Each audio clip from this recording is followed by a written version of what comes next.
Hi everyone, welcome back again. तो चलिए भाई, हम अपनी इस एसएससी सीजीएल 2022 की जीएस के पेपर के सॉल्यूशन सीरीज को कंटिन्यू करेंगे।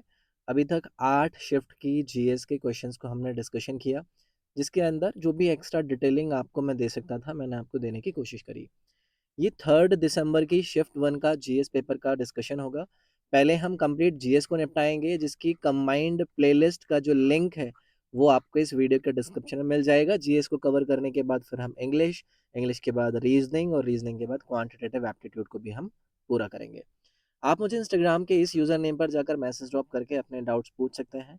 ये मेरे टेलीग्राम का यूज़र नेम है, आप यहाँ पर भी जाकर मुझसे अपनी बातें पूछ सकते हैं। इन दोनों के डायरेक्ट लिंक भी आपको इस वीडियो के डिस्क्रिप्शन में मिल जाएंगे। पहला सवाल आपके सामने कुछ इस प्रकार से ये रहा। खनिज पदार्थ का कोई भी प्राकृतिक द्रव्यमान जो पृथ्वी की पपड़ी बनाता है वे क्या कहलाता है?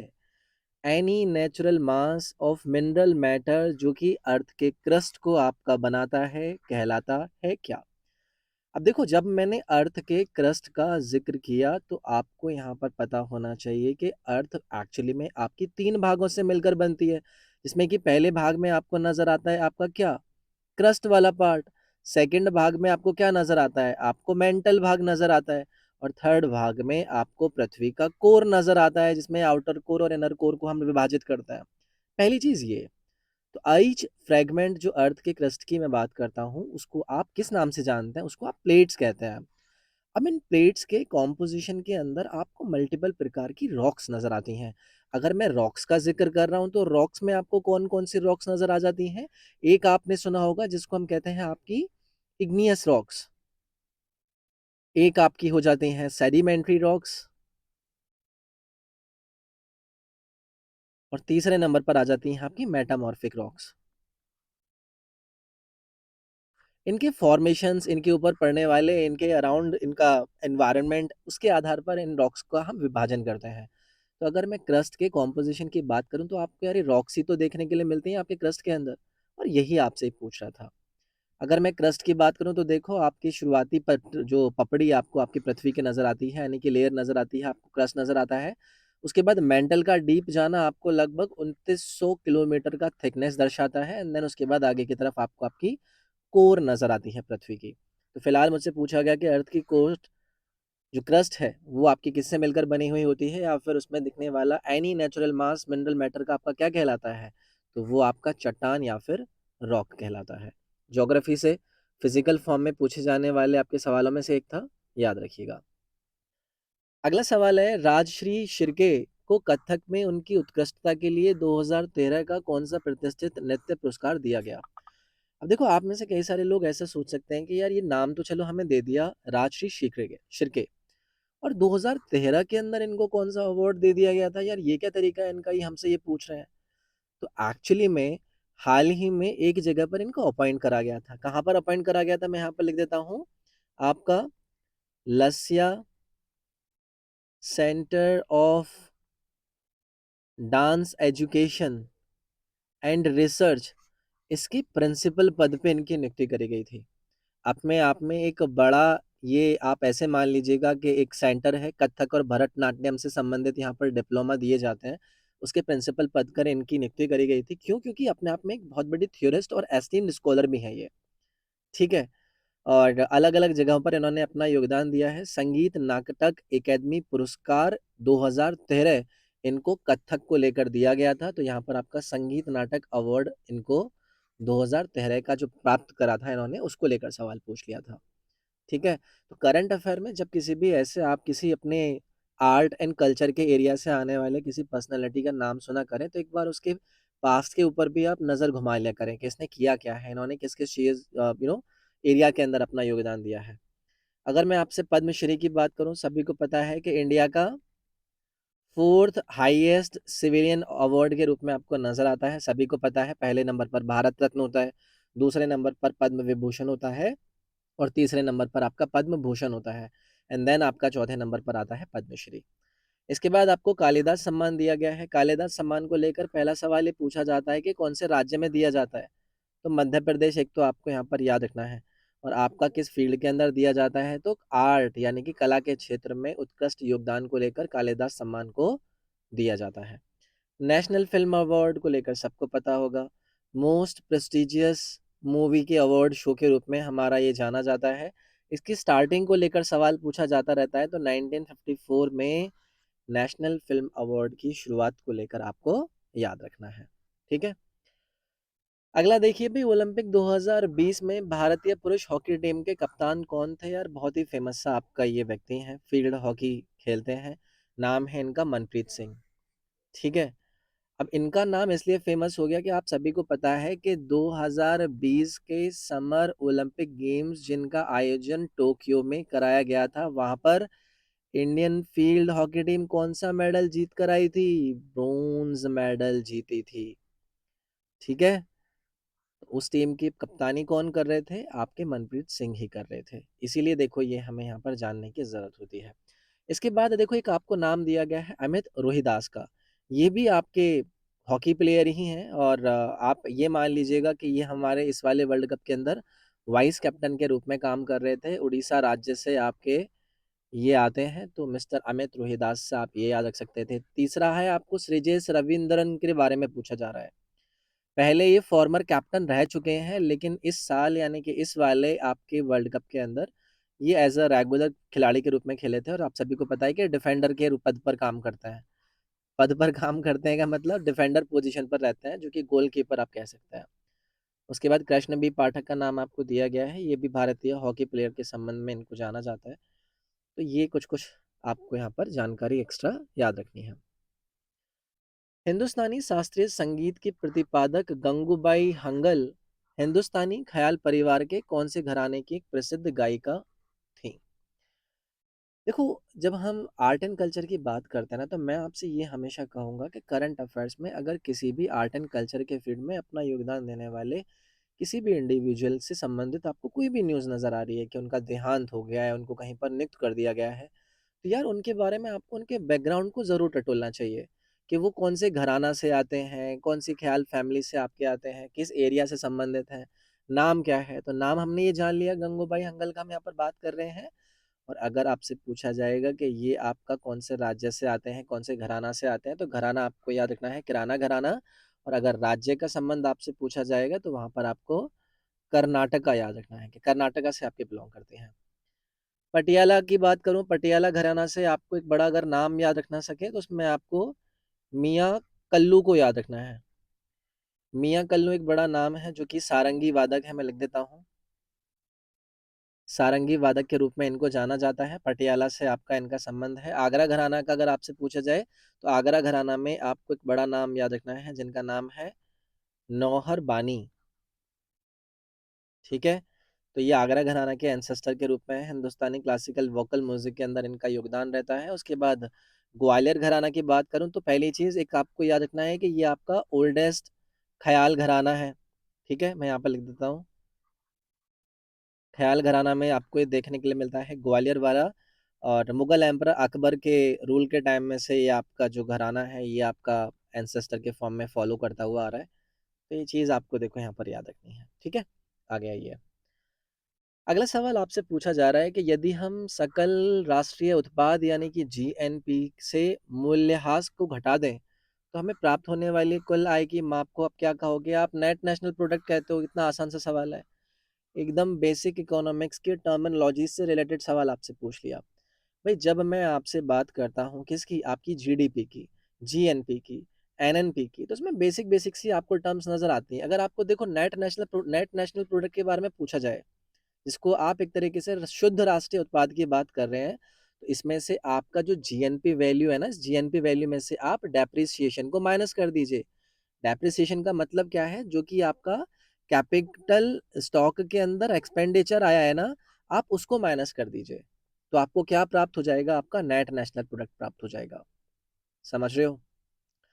इसके बाद यार जीडीपी क्या होता है? सभी को पता होगा, जीडीपी इज नथिंग बट कि ये टोटल मनी वैल्यू होती है आपके सभी, यानी कि टोटल वैल्यूएशन होती है आपके सभी फाइनल गुड्स एंड सर्विसेज जो कि आपने अपनी कंट्री की फिजिकल बाउंड्री के विद इन प्रोड्यूस करे होते हैं। अगर आपसे ये पूछा जाएगा कि भाई जीडीपी मार्केट कॉस्ट पर या फिर मार्केट प्राइस पर आपका क्या कहलाता है, तो जीडीपी मार्केट प्राइस का एम जो होता है वो होता है कि ये मेजर करेगा आपकी उस वेल्थ को जो कि क्रिएट हुई है ऑल प्राइवेट या फिर पब्लिक एजेंट्स के द्वारा किसी नेशनल टेरिटरी के अंदर एक गिवन पीरियड ऑफ टाइम के अंदर। ठीक है। अगर मैं आपसे पर्सनल इनकम के बारे में बात करूं तो इनकम को आप अगर नेशनल्स की ऑब्टेन करना चाहते हैं तो आप ऐसे मान लीजिएगा कि आप नेशनल इनकम को रख लीजिए पहले सामने अपने। अगर आप पर्सनल इनकम की बात कर रहे हो उसमें से आप बाकी सारी चीजें निकाल दो। नेशनल इनकम में से जैसे कि अनडिस्ट्रीब्यूटेड प्रॉफिट्स आप कॉरपोरेशंस का निकाल दो। आप इसमें से जो पेमेंट्स है सिक्योरिटी सोशल सिक्योरिटी प्रोविजंस के लिए आप उनको निकाल दो। आप इसमें से कॉर्पोरेट टैक्स को निकाल दो और आप इसमें ऐड कर दो जो गवर्नमेंट ट्रांसफर पेमेंट आपको देखने के लिए मिलते हैं, आपके बिजनेस ट्रांसफर पेमेंट आपको देखने के लिए मिलते हैं, आपके नेट इंटरेस्ट जो कि गवर्नमेंट आपका पे करती है उनको आप सम कर दो, तो आपकी पर्सनल इनकम आपको मिल जाती है। कन्फ्यूजन हुआ हो कोई दिक्कत नहीं है, मैं फिर कभी आपके इसके बारे में और ज़्यादा क्लैरिटी आपको दूंगा, बट फिलहाल के लिए इतना आप ज़रूर याद रखिएगा। केमिकल फॉर्मूला को लेकर भर भर के आपके सवाल पूछे जाते हैं और बोरोक्स को लेकर पता नहीं कितनी बार आपका एसएससी आपसे सवाल पूछा जाता रहता है रेगुलरली। ठीक है। तो एक्चुअली में होता क्या है, बोरोक्स को लेकर मैं बोलूँ तो ये आपका सोडियम सॉल्ट होता है, मैं यहाँ पर लिख देता हूँ। ये आपका सोडियम सॉल्ट बोल दीजिए किसका, बोरिक एसिड का।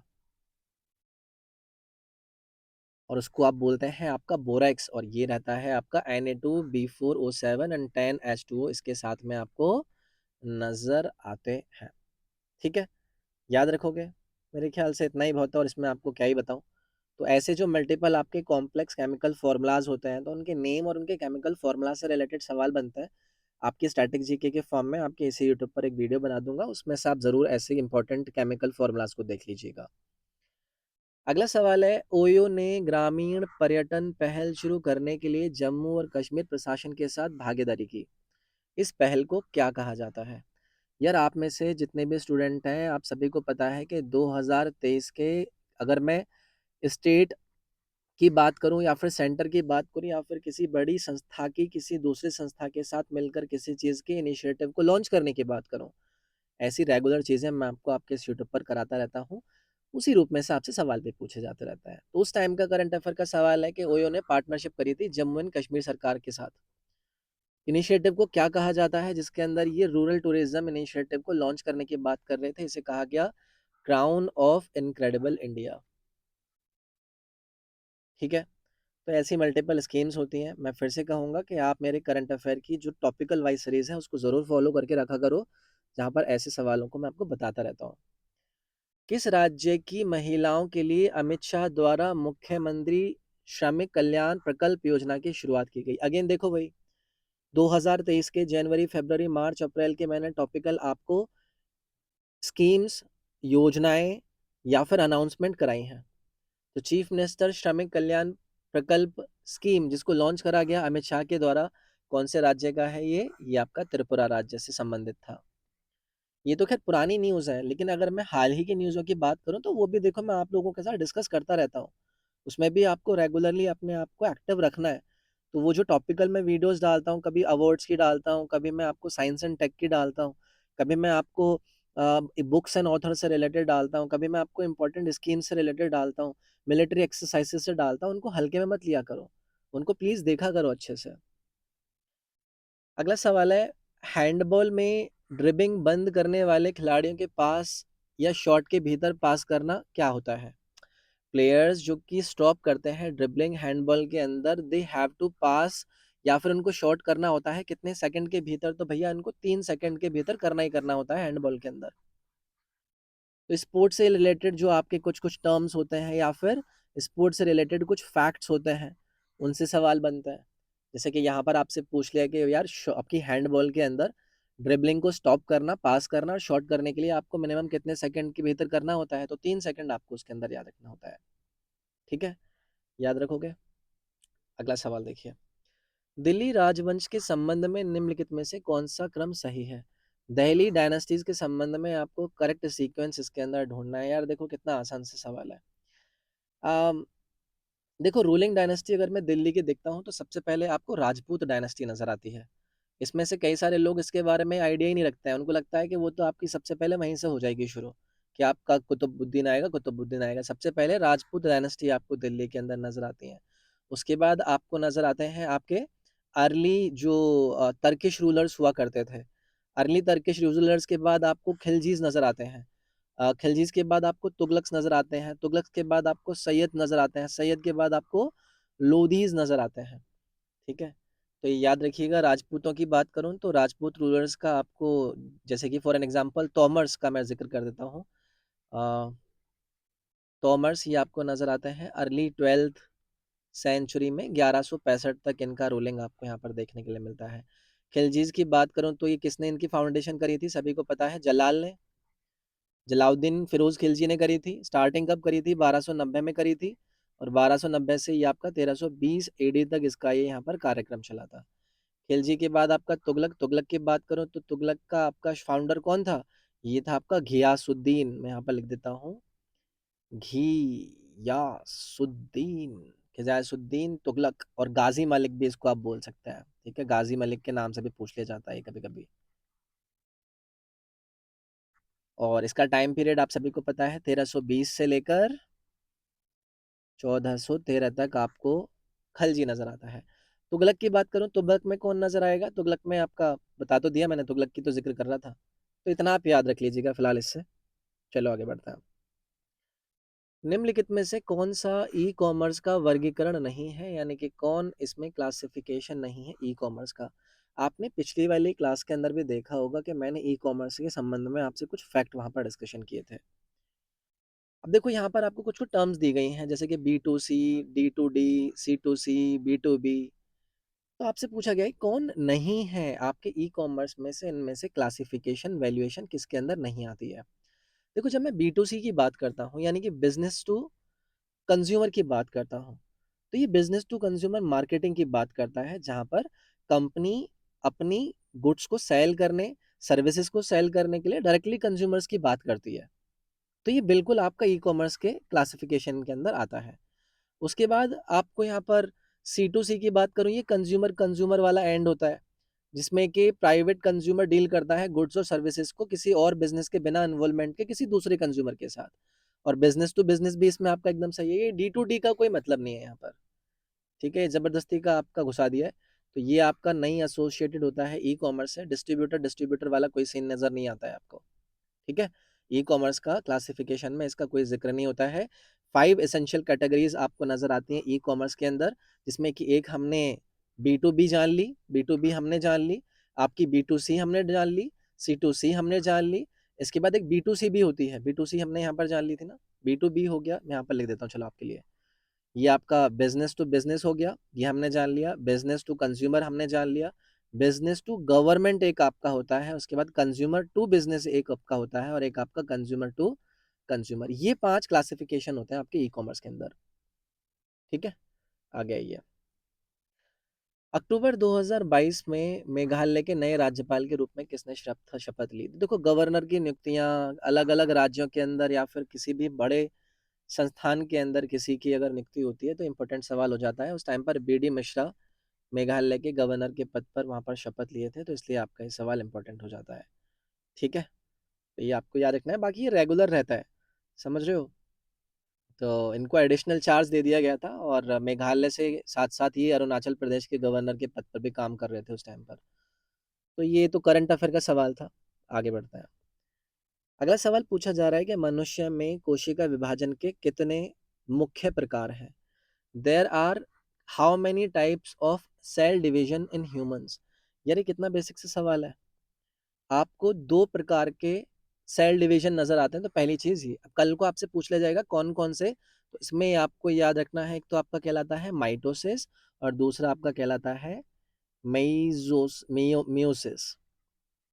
ये आपको 2 प्रकार याद रखने हैं ह्यूमंस के अंदर सेल डिवीजन को लेकर। माइटोसिस की बात करी जाए तो मोस्ट ऑफ द टाइम जब लोग रेफर करते हैं सेल डिवीजन को लेकर, तो उनका अर्थ आपके इसी माइटोसिस से होता है। ठीक है, तो माइटोसिस का मतलब होता है कि एक नई बॉडी सेल तैयार आपकी हो रही है। और जब मैं आपके मेइसोसिस की बात करता हूँ, तो ये आपका सेल डिवीजन होता है, जो कि यू नो एग क्रिएट करता है, या फिर आपका स्पर्म सेल को क्रिएट करता है, ये काम करने का काम आपका मेसोसिस करता है। ठीक है, तो ये आप याद रखिएगा। आगे बढ़ता है। अगला सवाल देखो क्या पूछ रहे हैं ये कि भारतीय राष्ट्रीय कांग्रेस का पहला अधिवेशन कहाँ पर हुआ था। कितना आसान से सवाल है, बताओ। Indian national Congress. फाउंडेशन की बात करूं मैं, फाउंडेशन किसके बाद करी गई आपकी, एलन, जिसको हम ए ओ ह्यूम के नाम से भी जानते हैं, एलन ऑक्टेवियन ह्यूम। कब करी गई, 1885 के अंदर करी गई। 1885 का दिन भी अगर आप याद रखना चाहें तो 28 दिसंबर 1885 का आपको ये याद रखना है। पहला सेशन कहाँ पर आयोजन कराया गया, तो उस कॉलेज का भी नाम याद रखना है, ये है आपका गोकुल दास तेजपाल संस्कृत कॉलेक्रम, जो कि आपका कहाँ पर है, बॉम्बे। तो यहाँ पर ये पहला सेशन हुआ था, जिसकी वजह से आपका इसका विकल्प नंबर ए हो जाता करेक्ट। इसमें कोई दिक्कत, इसमें कोई भी दिक्कत मित्रों आपको होनी नहीं चाहिए। इसके अलावा पहला का मैंने अगर प्रेसिडेंट की बात करूं कि पहले सत्र के प्रेसिडेंट कौन थे, तो सभी को पता है WC बैनर्जी। ये पहले सत्र के प्रेसिडेंट के रूप में नजर आते हैं। उसके बाद अगले सत्र में आपको रहमतुल्लाह सत्यानी नजर आते हैं। तो बाकी के फैक्ट हम देखेंगे, बट फिलहाल हमारे इस सवाल से इतना जानना बहुत है। अगला सवाल देखिए क्या पूछ रहे हैं। एक विद्युत धारा को किस नामक इकाई द्वारा व्यक्त किया जाता है। इलेक्ट्रिक करंट को आपका एक्सप्रेस करा जाता है किस इकाई में, किस यूनिट में। यार ये आसान से सवाल है ना, एम्पेयर इसका करेक्ट आंसर हो जाएगा। अब इससे ज्यादा बेसिक सवाल आपका, आप बताओ। इतनी सारी फिजिक्स पढ़वा देते हैं आपसे एसएससी वाले, और सवाल पूछते हैं ऐसे ऐसे, तो सभी को पता होना चाहिए। ठीक है, अब ये मीटर क्या है, ये मीटर किसकी इकाई है, ये आपकी लेंथ की इकाई है। इसको लेकर कोई दिक्कत नहीं होनी चाहिए। वॉट को लेकर आपका यहाँ पर पूछा गया है किसकी है, ये आपको याद रखना है कि आपकी पावर की इकाई है। ठीक है, इसके बाद आपको यहाँ पर जूल दिया गया है, जूल किसकी इकाई है, ये आपकी एनर्जी की इकाई है। समझ रहे हो, याद रखनी है। इसके अलावा लगे हाथ आप एक और चीज याद रख लीजिएगा, एक एक पूछा जाता है आपसे कि कैंडेला, ये किसकी इकाई है। तो कैंडेला है आपका इंटेंसिटी ऑफ लाइट की। मैं यहाँ पर लिख देता हूँ इंटेंसिटी ऑफ लाइट। ये छोटी छोटी होती हैं। एक आपका कूलाम्ब को लेकर पूछ लिया जाता है, कूलाम्ब का बहुत घबरा जाती है पब्लिक।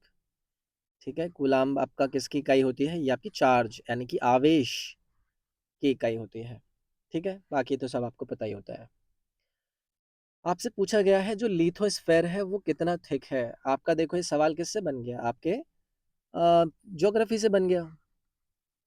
अब जितने भी मेरे स्टूडेंट, आप बताओ कि आपको क्या मैंने इन चीज़ों के बारे में नहीं पढ़ाया। तो जब मैं क्रस्ट की बात कर रहा था ना, जो फर्स्ट लेयर थी, जिसको मैं क्रस्ट के नाम से कह रहा था, इस क्रस्ट का मतलब द क्रस्ट, और जो अपर मोस्ट पार्ट होता है आपका मेंटल, मेंटल कौन सा, जो सेकंड लेयर थी, मेंटल का अपर पार्ट और आपका क्रस्ट, इस पार्ट की अगर आप वैल्यूएशन की बात करें तो ये कहलाता है आपका क्या, ये आपका कहलाता है लिथोस्फेयर। और इसकी थिकनेस की आपसे बात करी जाए कि कितना थिक है, तो ये थिकनेस आपको 10 से 200 किलोमीटर के बीच में नजर आती है। ये सब चीज़ें देखो बेसिक बेसिक सी आपसे डिस्कस करी जाती हैं। ठीक है, इतना बेसिक बेसिक सा पता होना चाहिए। आगे बढ़ता है। अगला सवाल है, निम्नलिखित में से कौन संगीत वाद्य यंत्र संतूर से संबंधित है। म्यूजिकल इंस्ट्रूमेंट संतूर से रिलेटेड, इन चार विकल्प में से आपको नाम ढूंढना था। पंडित शिव कुमार शर्मा। 2011 से लेकर आप आज तक के एसएससी के पता नहीं हर एग्जाम में, अलग अलग एग्जाम में पंडित शिव कुमार शर्मा का बार बार नाम सुनते रहते होंगे। फेमस क्लासिकल म्यूजिकल के रूप, म्यूजिशियन के रूप में जाने जाता है, संतूर वादक के रूप में जाने जाते, सभी को पता है इनके बारे में। ठीक है, याद रखोगे। इसके बाद देखो रविशंकर प्रसाद को लेकर आपसे यहाँ पर पूछा जा रहा है, ये आपका सितारिस्ट है, सितार बजाते हैं ये आपका। इसके बाद आपको हरिप्रसाद चौरसिया जी के बारे में दे रखा है, ये आपका फ्लूट बजाते हैं ना शायद, डायरेक्टर है ना, क्लासिकल फ्लूटिस्ट के मैं यहाँ पे लिख देता हूँ, फ्लूट बजाते हैं, फ्लूटिस्ट बोलते हैं इनको। पंडित जसराज जी के बारे में पूछा जाए तो ये आपके मतलब क्लासिकल वोकलिस्ट भी हैं, मतलब इनका ऐसे कोई वाद्य यंत्र से संबंध नहीं है। तो गायक, और आप इनको घराना एक इनका याद रख सकते हैं, मेवाती घराना से आपका आते हैं। तो ये आप संबंधित जानकारी यहाँ पर ले सकते थे। अगला सवाल केमिस्ट्री से है, रासायनिक सूत्र। इनके रासायनिक सूत्र ही नहीं खत्म होते हैं। मैग्नीशियम ऑक्साइड यार कितना आसान है, एमजीओ आंसर हो जाएगा यार। अब देखो ऐसी चीजें पूछेंगे क्या, ये बताओ। मैग्नीशियम ऑक्साइड का पूछ रहे हैं, इसको एक और नाम दे दिया जाता है मैग्नीशियम ऑक्साइड को, अगर आपको याद होगा। इसको बोला जाता है मैग्नीशिया। तो मैग्नीशिया का नाम अगर कल को देकर पूछ लिया जाए कि इसका रासायनिक फॉर्मूला बताओ, वो यही रहेगा। ठीक है, याद रखना है। MgCO3 क्या हो जाएगा, MgCO3 हो जाएगा आपका मैग्नीशियम कार्बोनेट। MgO2 क्या हो जाएगा, मैग्नीशियम डाइऑक्साइड। MgOH का वोल्टाइज क्या हो जाएगा, मैग्नीशियम हाइड्रोक्साइड। ठीक है, याद रखिएगा। अगला सवाल पूछ रहे हैं कि संविधान कारखानों और खानों जैसी खतरनाक नौकरियों में कितने वर्ष के कम उम्र के बच्चों के नियोजन की मनाही करता है, यानी कि मना करता है। कॉन्स्टिट्यूशन फॉरबिड करता है कि एम्प्लॉय बच्चों को नहीं करा जाए कितने उम्र तक के डेंजरस जॉब्स जैसे कि फैक्ट्री और माइंस। कितना आसान सा सवाल है आपका। 14 वर्ष के बच्चों की ऐसी जगह पर एम्प्लॉयमेंट नहीं होनी चाहिए। आपने आर्टिकल नंबर 24 के बारे में सुना होगा, जहाँ पर हम बात करते हैं prohibition prohibition of child labour.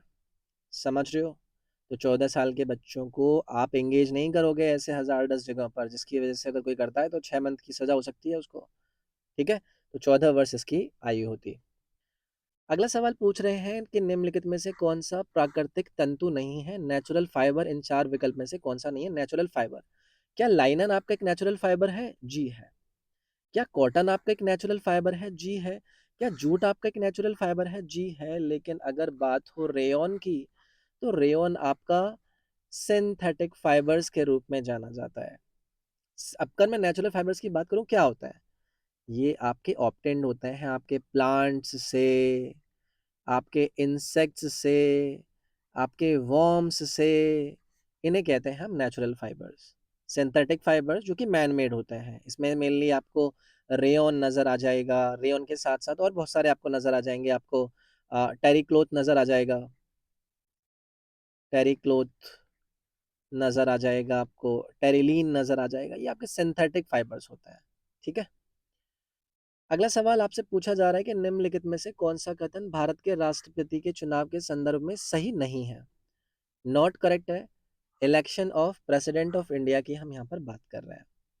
पहली चीज, election of the president of India, आपको आर्टिकल पता होना चाहिए, आर्टिकल नंबर 54 भारतीय संविधान का स्पेसिफाई करता है कि क्या क्या क्राइटेरिया होंगे किसी भी देश, हमारे देश के राष्ट्रपति के इलेक्शन के। अब एक एक करके हम हर ऑप्शन को यहाँ पर उठाना शुरू कर देते हैं, कौन सा सही नहीं होगा। पहला देखिए, he she is indirectly elected by the elected MLA and MP. बिल्कुल ठीक है भाई, इनडायरेक्टली इलेक्शन ही तो होते हैं आपके एमएलए और एमपीज के द्वारा किसी भी हमारे देश के राष्ट्रपति के। बिल्कुल ठीक है। दूसरा आपको दिया गया है कि प्रेसिडेंट आपका 5 साल के कार्यकाल के लिए आपका इलेक्टेड होता है। बिल्कुल ठीक है। तीसरा आपको दिया गया है कि all doubts and disputes in connection with the president election can be inquired into and decided by both the supreme court and the high court. High court का कोई लेना देना नहीं है, सुप्रीम कोर्ट को अथॉरिटी दी जाती है कि अगर कोई भी दिक्कत आती है तो यहाँ पर कौन इन्वॉल्व होगा, यहाँ पर इन्वॉल्व होगा आपका सिर्फ और सिर्फ सुप्रीम कोर्ट। ठीक है, तो यही आपका इसको गलत कर देता।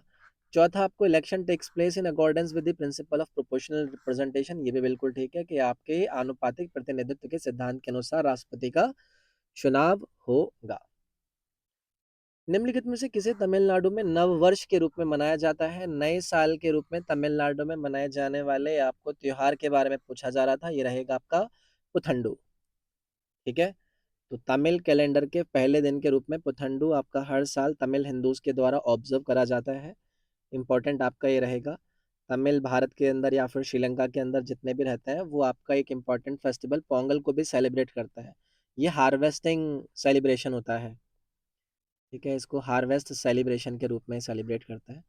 ये छोटी छोटी बातें याद रखनी है। ओणम की बात करी जाए तो ये भी आपका एक हार्वेस्ट फेस्टिवल है, जो कि केरला हिंदूज़ के द्वारा सेलिब्रेट होता है। मैं यहाँ पर लिख देता हूँ, केरलन जो हिंदूज़ होते हैं वो इसको ओणम को सेलिब्रेट करते हैं।